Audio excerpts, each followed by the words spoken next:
সেই জায়গায় হুজুর করিম সাল্লাল্লাহু আলাইহি ওয়াসাল্লামের যে দাওয়াতি কর্মকাণ্ড সেটার মেথোডোলজি কি ছিল? আমাদের যুবক ভাইরা কলেজ বিশ্ববিদ্যালয় ছেড়ে দেয়, একটা পার্টিকুলার ড্রেস কোড গ্রহণ করেছি, মসজিদে মসজিদে হাত তোলা হাত নামা নিয়ে ফিতনা সৃষ্টি করেছি, করছি না? আপনি কি করছেন জানেন? হুরমতে দ্বীনের কোমর ভেঙে দিচ্ছেন। একবার আপনি চিন্তা করে দেখেছেন উম্মতে মুসলিমা কি আমিন আজকে বলছে জোরে? না, সেটা তো সেই যুগ থেকে রাসূল পাক সাল্লাল্লাহু আলাইহি ওয়াসাল্লামের জামানা থেকেই জোরে বলছেন, হাত উঠানামা করছেন, কিন্তু কখনো ফিতনা হয় নাই। তো উম্মতে মুসলিমার কোন মসজিদের মধ্যে আজ থেকে 15 বছর আগেও মারামারি ছিল না। হঠাৎ করে এগুলা নিয়ে কেন মারামারি হচ্ছে? আসল কিন্তু হাত তোলা আর উঠানামা না, আসল কিন্তু এই আমাদের মধ্যে মুসলমানদের মধ্যে সবচেয়ে বড় সমস্যা হচ্ছে তানকিসে নবুওয়া, শানে রিসালাতে বিয়াদবি, শানে রিসালাতে। আপনি দেখেন আমরা যদিও এই কাজগুলা করি, কিন্তু আমাদের মৌলিকভাবে আকীদা আমি উগ্র, আমি উগ্র। হাত তোলা নামা আপনাকে উগ্রবাদী কেন করবে? তার মানে হচ্ছে উগ্রবাদীটা করে কিসে করে আপনাকে উগ্রবাদী?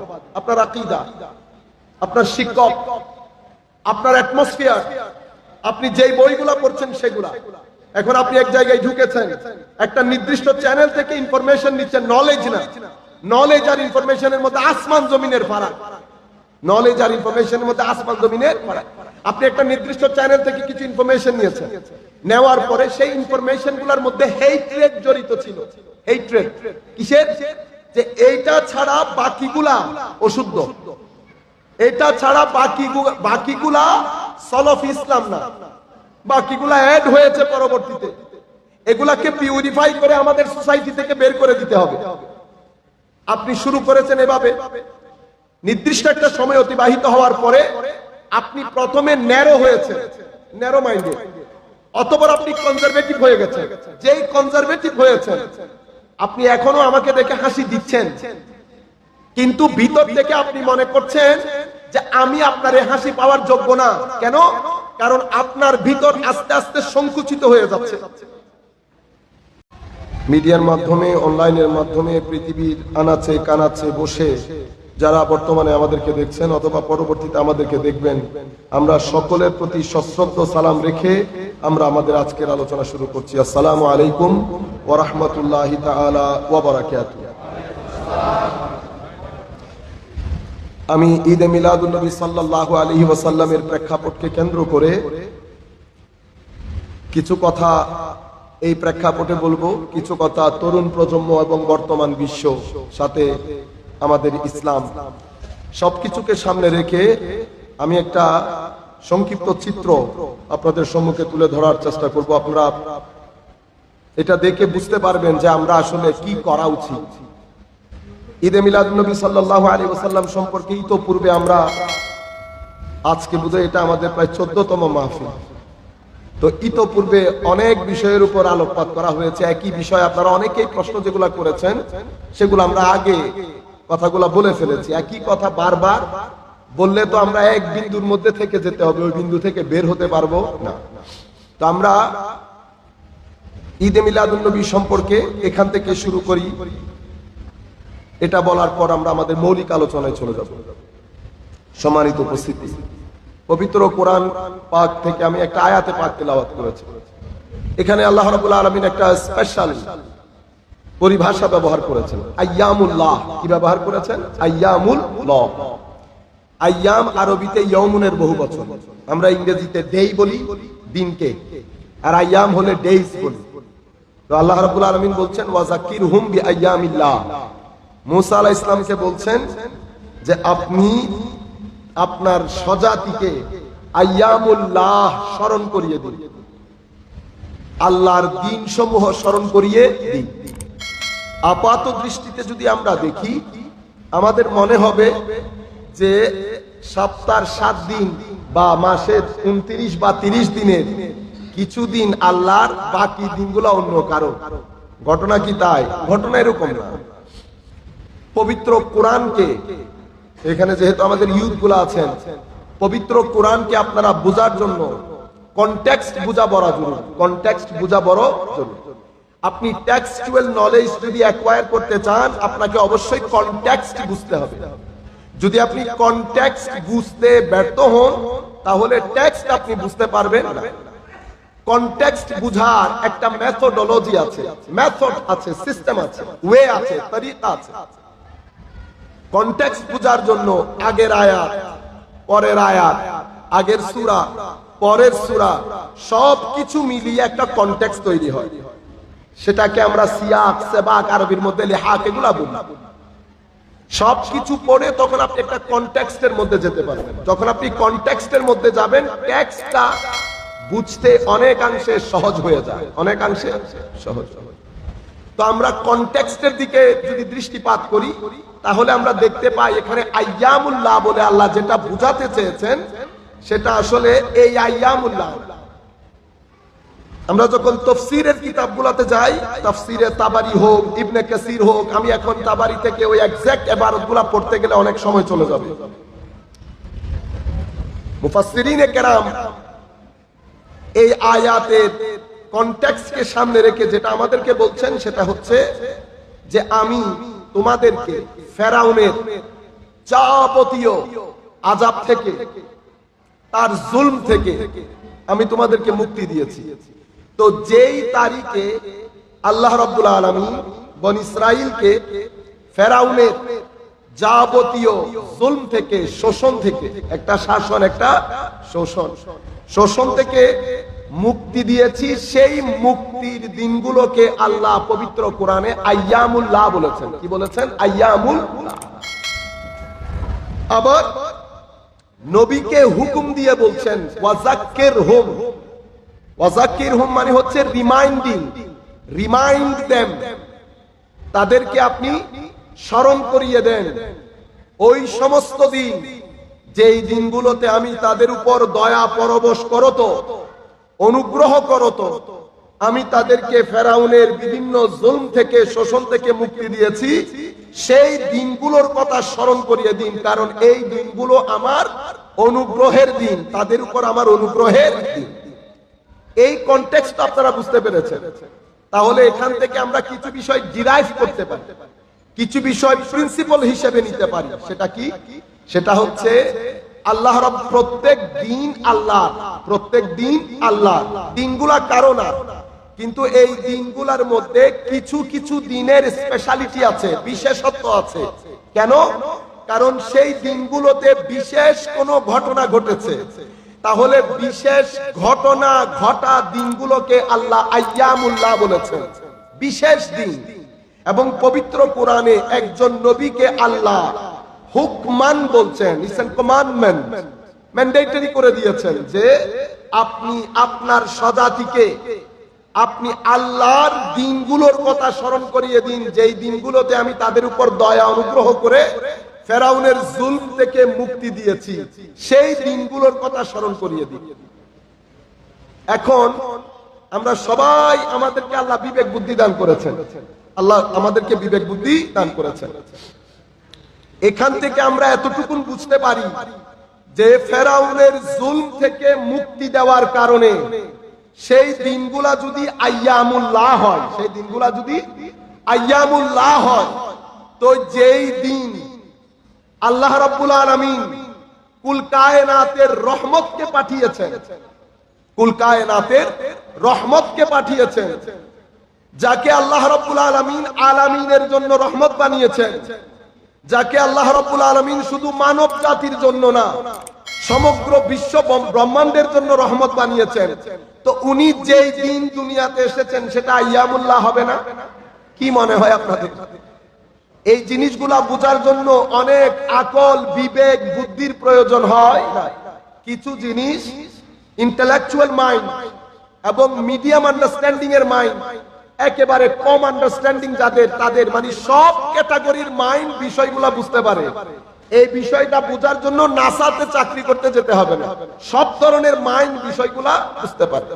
কিন্তু অনেক সময় হয় কি, একেবারে ক্লিয়ার এবং সেলফ এভিডেন্ট একটা জিনিস দুইটা বিষয় মানুষকে বুঝতে দেয়, একটা অজ্ঞতা আর একটা হিংসা, একটা অজ্ঞতা আর একটা হিংসা।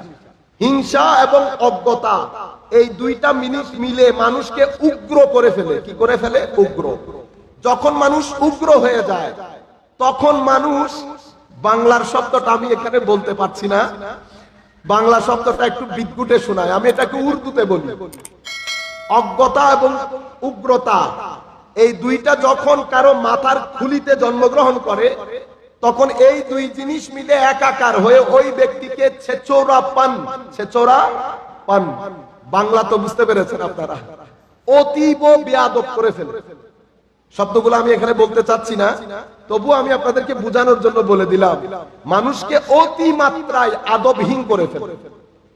এখন মানুষগুলা এত নিচে নেমে যায়, অজ্ঞতা এবং উগ্রতা, অজ্ঞতা এবং হিংসা, হিংসা অজ্ঞতা, এই দুইটা জিনিস যখন একসাথে হয় মানুষটা দাম্ভিক হয়ে যায়। তো দাম্ভিক হওয়ার পরে এই মানুষটা উগ্র হয়ে যায়, উগ্র হওয়ার পরে এই মানুষটা ছেচুরাপান, আদবহীন হয়ে যায়। যখন আদবহীন হয়ে যায়, আপনি এই ধরনের ব্যক্তিকে স্যাটিসফাই করা ইম্পসিবল, এবং সেই ধরনের ব্যক্তিকে আপনি বুঝাতে যাওয়া, আপনি প্লাস্টিকের ফুল থেকে গন্ধ নিতে যাওয়ার মতো। প্লাস্টিকের ফুল যেমন আপনাকে গন্ধ দিতে পারবে না, এই ধরনের মানুষও আপনাকে কোনো ধরনের, আপনার কোনো ফায়দাই হবে না। আপনার কাছে দুটি অপশন, একটা অপশন আপনি করতে পারবেন না, সেটা সরকার করতে পারবে। আপনারা বুঝতে পারছেন আমি কি বলতে চাচ্ছি? একটা অপশন আছে, সেটা সরকার করবে, সেটা আমরা করতে পারবো না। সরকারের ল এনফোর্সমেন্ট এজেন্সি আছে, ওনারা করবেন। আরেকটা কাজ আমরা করতে পারবো, সেটা হচ্ছে চুপ থাকা। কারণ তাদের সাথে যদি আপনি কথা বলতে চান তো আপনি অনেক নিচে নেমে তাদের সাথে কথা বলতে হবে। আপনি এত নিচে নামতে পারবেন না, যাদেরকে আপনারা নিচ বলেন। কি বলেন? নিচ। ফেসবুকের মধ্যে যখন আপনারা খোলেন ফেসবুক, দেখেন না ছোট্ট একজন, ধরেন আপনাদের পুকুরের পুঁটি মাছ কথা বলছে কার সাথে? তিমি মাছের সাথে। কিন্তু জবানের আন্দাজ যদি আপনারা দেখেন, কি মনে হয়? মানে যেই কথা আপনি আপনার ছোট ভাইকে বলতে পারবেন না, সেটা আপনি বাবাকে বলে বসে আছেন। তাহলে তার মানে হচ্ছে এই ব্যক্তির মধ্যে অজ্ঞতা, উগ্রতা, হাসদ, হিংসা, দাম্ভিকতা সবকিছু মিলে ব্যক্তির মাইন্ডসেটকে একেবারে নিচ করে ফেলেছে। মানুষ যখন নিচ হয়ে যায়, মানুষ একাডেমিক ভাষা ভুলে যায়, তখন ওই ব্যক্তিকে ব্রেইন কন্ট্রোল করে না। কি কন্ট্রোল করে? ওই ব্যক্তিকে, আমি যে জিনিসটা আপনাদেরকে, শয়তান কন্ট্রোল করে। তখন মানুষের উপর থেকে কলবের যে একটা প্রভাব প্রতিপত্তি, সেটা কমে যায়, সেটা আর থাকে। সেই ব্যক্তি পাগলের মতো হয়ে যায়, তার কথা শুরুই হয় গালাগালি থেকে। আপনি গতকাল রাতে আমার কাছে আমাদের এক ভাই আমার কাছে একটা ভিডিও পাঠিয়েছে। বিশ্বাস করেন, আমি চিন্তা করছি নামের আগে শাইখ আছে, তো তাহলে তার মানে হচ্ছে উনি বাইরে থেকে ডিগ্রিধারী, যতটুকু আমি জানি। আপনারা চিনেন, আপনি ঈদে মিলাদুন নবীর সাথে আপনি ডিসএগ্রি করেন, করতেই পারে, ডিসএগ্রি করা তো কোনো সমস্যা নাই, একটা একাডেমিক বিষয়। পরবর্তীতে এসেছে উম্মতের স্কলাস্টিক বডি, গতকালকেও বলেছি, একই কথা রিপিট করতে ইচ্ছে করছে না। উম্মতের স্কলাস্টিক বডি একটা বিষয়ে ঐক্যমত্য পোষণ করেছে। স্কলাস্টিক বডি যখন আমরা বলবো, সেখানে মুফতি, মুহাদ্দিস, মুফাসসির, সুফিয়া সবাই মিলে, উম্মতের একাডেমিশিয়ান যারা আছে সবাই মিলে একটা বডি, এটাকে উম্মতের ইন্টেলেকচুয়াল বডি বলে। এটাকে রাসূল করিম সাল্লাল্লাহু আলাইহি ওয়াসাল্লাম ওয়ারিসে ইলমে মুহাম্মাদি বলেছেন, সাল্লাল্লাহু আলাইহি ওয়াসাল্লাম। আল উলামা বলেছেন, ওয়ারাসাতুল আম্বিয়া। আল উলামা তারা কারা?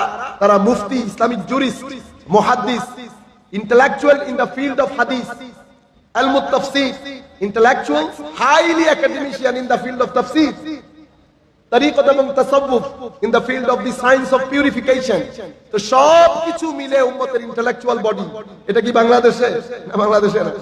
এটা আপনি পৃথিবীর যেই প্রান্তে যান, সব প্রান্তের ইন্টেলেকচুয়াল বডি একটা জিনিসের উপর ঐক্যমত্য পোষণ করেছেন যে ঈদে মিলাদুন নবী, ঈদে মিলাদুন নবী সাল্লাল্লাহু আলাইহি ওয়াসাল্লাম একটা অতীব সওয়াবের কাজ এবং এই যুগে বড় প্রয়োজন।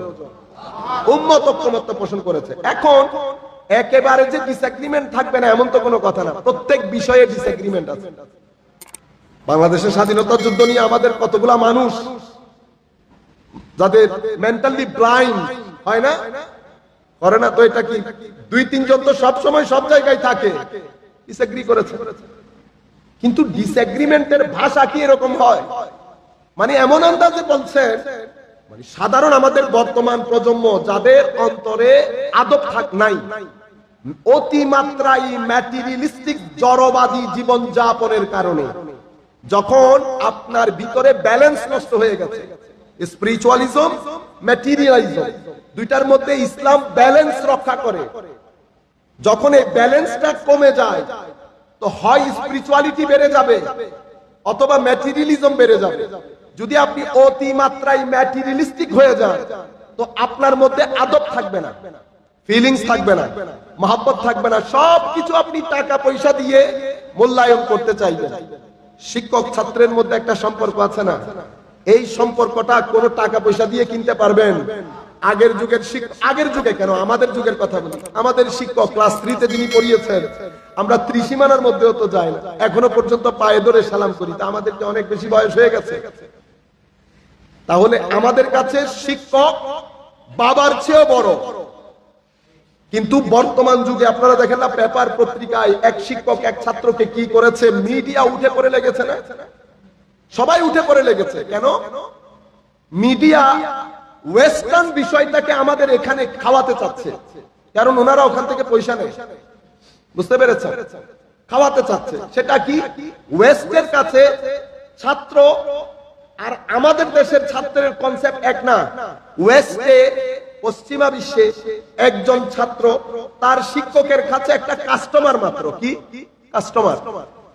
কাস্টমার এসেছে, আমার কাছে শিক্ষা আছে, আমি শিক্ষা বিক্রি করলাম, আপনি টাকা দিয়ে শিক্ষাটা কিনে নিলেন, আমি সেলসম্যান, আপনি কাস্টমার, সিম্পল ইজ দ্যাট।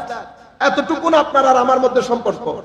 আচ্ছা, আমাদের বাংলাদেশে আমাদের আবেশে, আমাদের ধর্মে আপনি যদি আপনারা, কারণ অতিমাত্রায় স্মার্ট, আপনাদের কাছে ধর্ম জিনিসটা ভালো লাগে না, ঠিক না? আপনারা ধরেন এটা মানছেন না, মানেন, কিন্তু আমাদের দেশের একটা নিজস্ব স্বকীয়তা আছে, সংস্কৃতি আছে, ট্র্যাডিশন আছে, আপনাকে মোরাল স্ট্যান্ডার্ড আছে। আপনি অন্তত এগুলাকে সামনে রেখে আপনি একেবারে এভাবে পশ্চিমা বিশ্বের বিষয়টাকে আপনি এনে এখানে যে খাওয়াতে চাচ্ছেন, আপনি যুব সমাজের কোমর ভেঙে দিচ্ছেন, যেই কোমর ওয়েস্টের যুবকদেরকে ভেঙে দিয়েছে, যার কারণে মা বাবা 10 বছরের একটা ছেলের সাথে উঁচু আওয়াজে কথা বলতে ভয় করে। আপনারা এই জিনিসটা এখানে করতে চাচ্ছেন। আমি যখন আমার যুব সমাজকে শাসন করতে ব্যর্থ হব, তো বর্তমানে যা হচ্ছে তাই হবে। বর্তমানে যা হচ্ছে তাই হবে। এটা কেন হয়? কারণ হচ্ছে আপনি যখন অতিমাত্রায় ম্যাটেরিয়ালিস্টিক হয়ে যাবেন, এমনিতে সমাজ থেকে আদব চলে গেছে, এরকম আদবহীন সমাজের মধ্যে আপনি যখন জাতে মুস্তাফা সাল্লাল্লাহু আলাইহি ওয়াসাল্লামের ব্যাপারে এই আন্দাজে, এই টোনে কথা বলবেন, তো আমার ইউথ যারা আছে তারা যেটা রিসিভ করে তারপরের দিন সকালে যখন তারা জাতে মুস্তাফাকে বুঝার চেষ্টা করবে, তারা মনে করবে উনি একজন নবী, আল্লাহ নবী বানিয়েছেন, তো কি হয়েছে?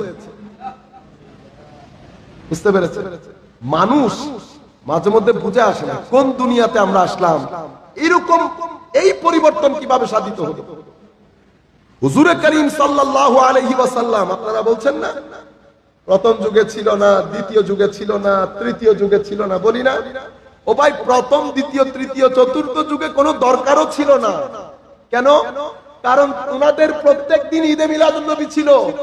আপনি যেই যুগের কথা বলছেন, ওনারা আল্লাহর নবী ওযু বানালে ওযুর পানি নিয়ে মুখে আর বুকে লাগাতেন।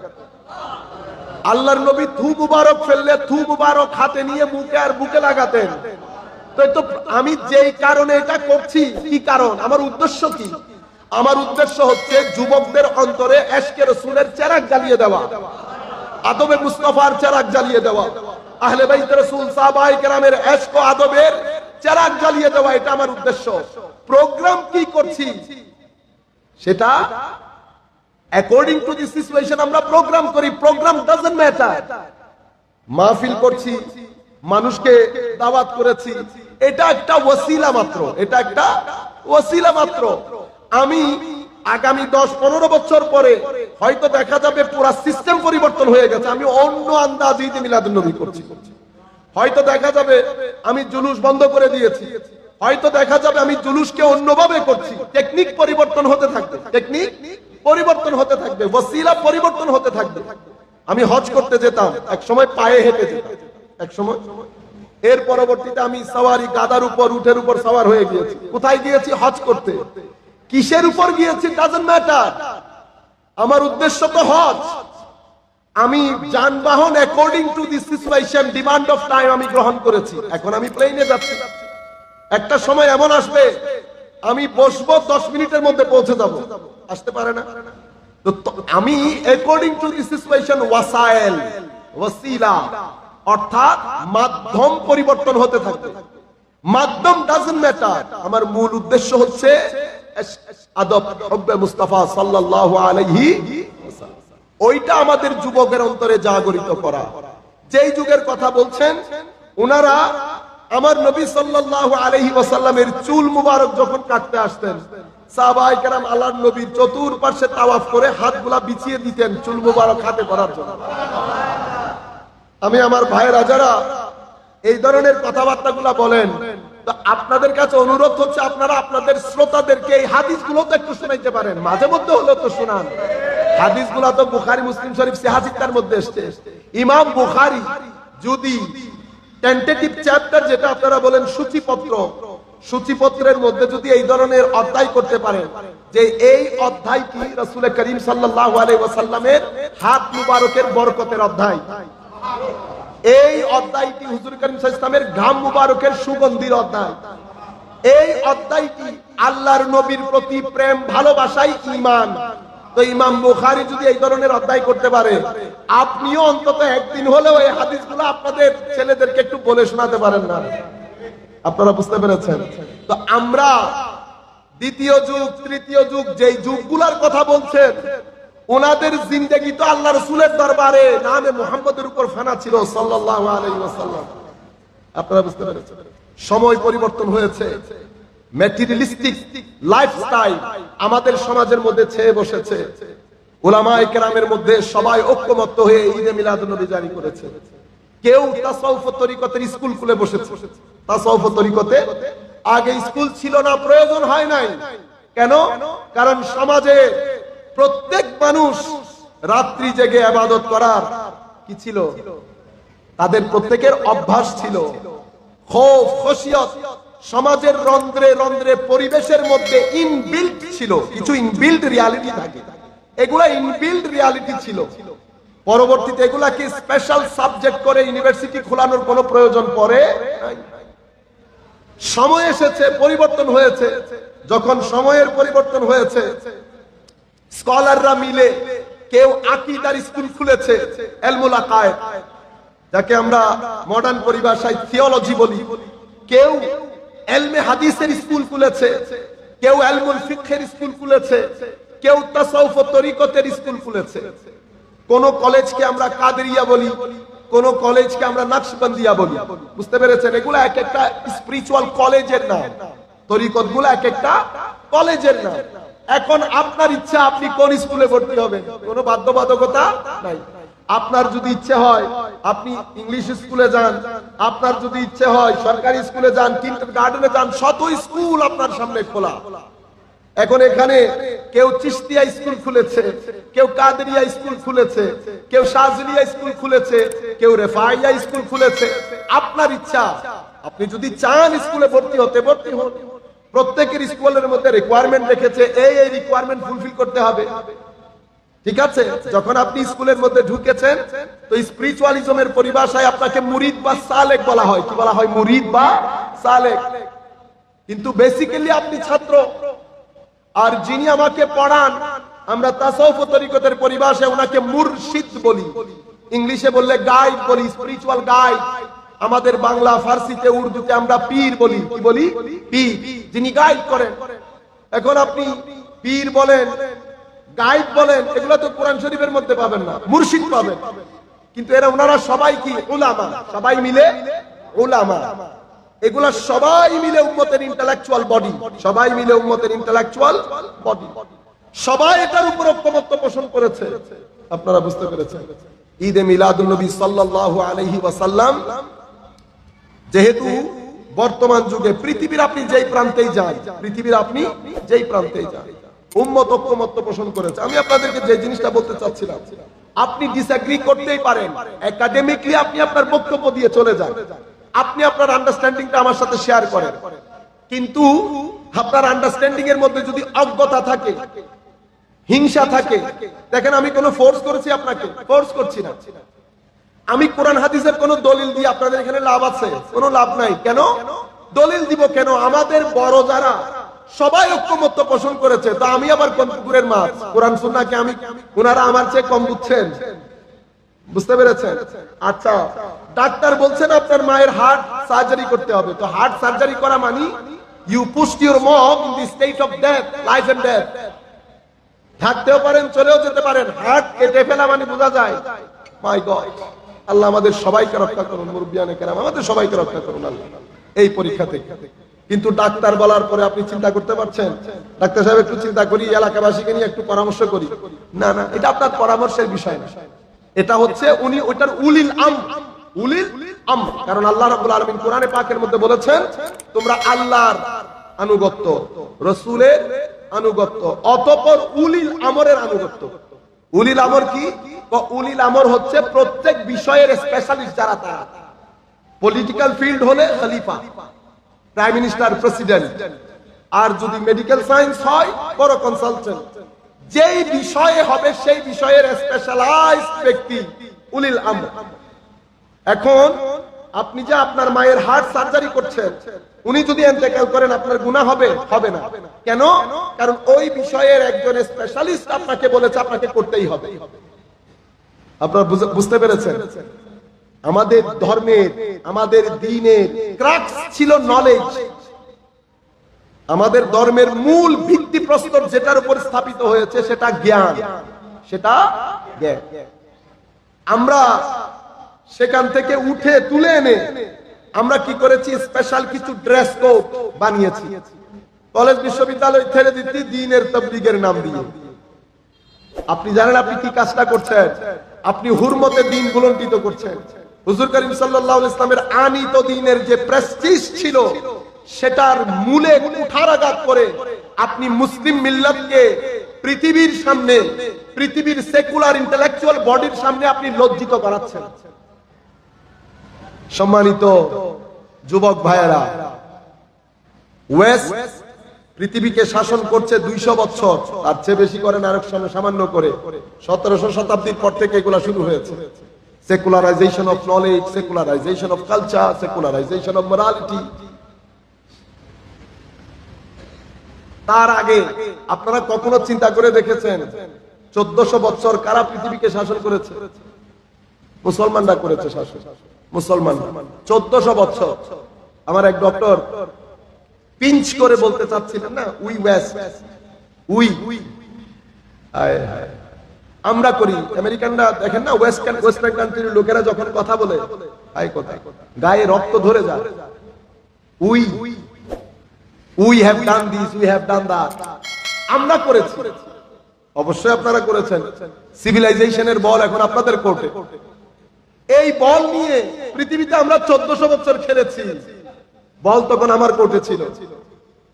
তখন ভূগোল আমি শিখিয়েছি, কেমিস্ট্রি আমি শিখিয়েছি, ফিজিক্স আমি শিখিয়েছি, প্রাইভেট, পাবলিক, ইন্টারন্যাশনাল ল সবকিছু তখন আমি শিখিয়েছি। পৃথিবী তখন যেই কোনো জ্ঞানের কথা বললে আমাকে কোট করত। পৃথিবী বলতো গাজালি এটা বলেছে, ইবনে সিনা এটা বলেছে, ইবনে রুশদ এটা বলেছে, ফারাবি এটা বলেছে, কান্দি এটা বলেছে। পৃথিবী তখন এরকম বলতো। ইমাম রাজি এটা বলেছে, গাজালি বলেছে, জুয়াইনি বলেছে, বাকিলানি বলেছে। পৃথিবী এভাবে এই আন্দাজে কথা বলতো। এটা একটা সিভিলাইজেশন। এটা ঘোরে কিসের উপর ভিত্তি করে? আপনার সভ্যতার উপর ভিত্তি করে। সভ্যতা কিসের উপর গড়ে ওঠে? সভ্যতার জন্য প্রথম বিষয় আপনার নলেজ, অথবা আপনার চরিত্র। চরিত্র কি জিনিস? সততা, সত্যবাদিতা, ন্যায়পরায়ণতা, উদারতা। এই জিনিসগুলো যখন আমি রপ্ত করতে পারবো, আল্লামা ইকবাল বলেছেন না, ফির सबक सीख अदालत का सदाकत का लिया जाएगा तुझसे फिर खिदमत दुनिया की इमामत का। আপনি কিসের উপর সভ্যতা গড়ে ওঠে? এলমের উপর, নলেজ, চরিত্রের উপর। চরিত্র বলতে সততা, সত্যবাদিতা, ন্যায়পরায়ণতা, উদারতা, ইন্টিগ্রেশনের উপর, সবার সাথে এক ইউনিট হয়ে সহমর্মিতার সাথে বেঁচে থাকা। এরপরে আপনার বাকি আরো বেশ কিছু জিনিস আছে, সবকিছুর উপর সভ্যতা গড়ে ওঠে পৃথিবীর। এই জন্য রাসূল করিম সাল্লাল্লাহু আলাইহি ওয়াসাল্লাম আজকে আপনারা যে আয়াত আমাকে দিয়েছিলেন, ইন্নাকা লা আলা খুলুকিন আযীম, হাবিব আপনাকে উত্তম চরিত্রের একেবারে সর্ব উপরে রেখে আমি আপনাকে উত্তম চরিত্রে চরিত্রবান করেছি। পৃথিবীর যেই জাতি চরিত্রে, জ্ঞানে রাসূল করিম সাল্লাল্লাহু আলাইহি ওয়াসাল্লাম যে দিক নির্দেশনা দিয়ে গেছেন, ওইটার যত নিকটে পৌঁছাবে সেই জাতি বিশ্বকে নেতৃত্ব দেবে। সিম্পল। আপনি যদি হুজুর করিম সাল্লাল্লাহু আলাইহি ওয়াসাল্লাম দুনিয়াতে তাশরীফ আনয়ন করা, আপনি দেখেন কিভাবে তাশরীফ আনয়ন করলেন, মক্কা শরীফের অবস্থা কেমন ছিল, সেই জায়গায় হুজুর করিম সাল্লাল্লাহু আলাইহি ওয়াসাল্লামের যে দাওয়াতি কর্মকাণ্ড, সেটার মেথোডোলজি কি ছিল। আমাদের যুবক ভাইরা কলেজ বিশ্ববিদ্যালয় ছেড়ে দেয়, একটা পার্টিকুলার ড্রেস কোড গ্রহণ করেছি, মসজিদে মসজিদে হাত তোলা, হাত নামা নিয়ে ফিতনা সৃষ্টি করেছি, করছি না? আপনি কি করছেন জানেন? হুরমতে দ্বীনের কোমর ভেঙে দিচ্ছেন।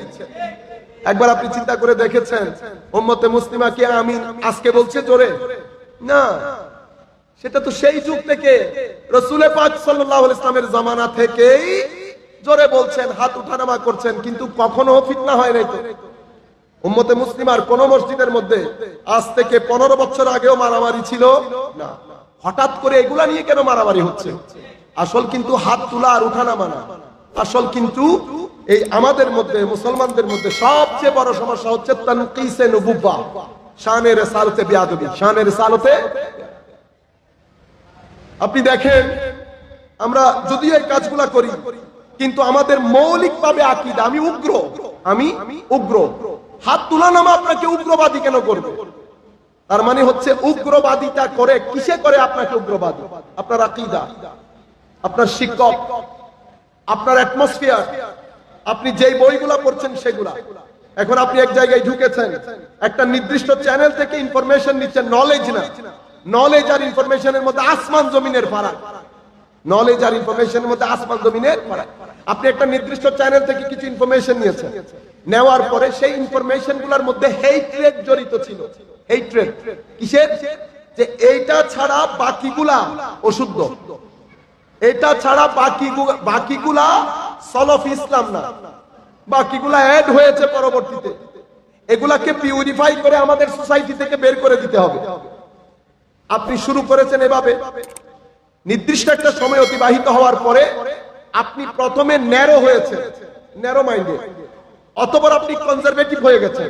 যেই কনজারভেটিভ হয়েছেন, আপনি এখনো আমাকে দেখে হাসি দিচ্ছেন, কিন্তু ভিতর থেকে আপনি মনে করছেন যে আমি আপনার এই হাসি পাওয়ার যোগ্য না। কেন? কারণ আপনার ভিতর আস্তে আস্তে সংকুচিত হয়ে যাচ্ছে।